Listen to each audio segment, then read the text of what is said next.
inzozi udakwiye kwirengagiza mu buzima bwawe. Inzozi za mbere, kurota ubona uri gufura imyenda gusa yuzuyemo amaraso.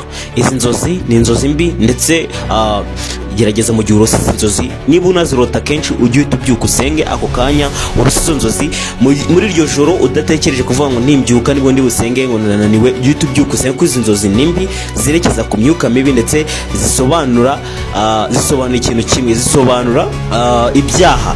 Iyo urose uri gufura imyenda yuzuyemo amaraso cyangwa imyanda, ariko cyane cyane iyo ari amaraso aba ari ibyaha bikomeye.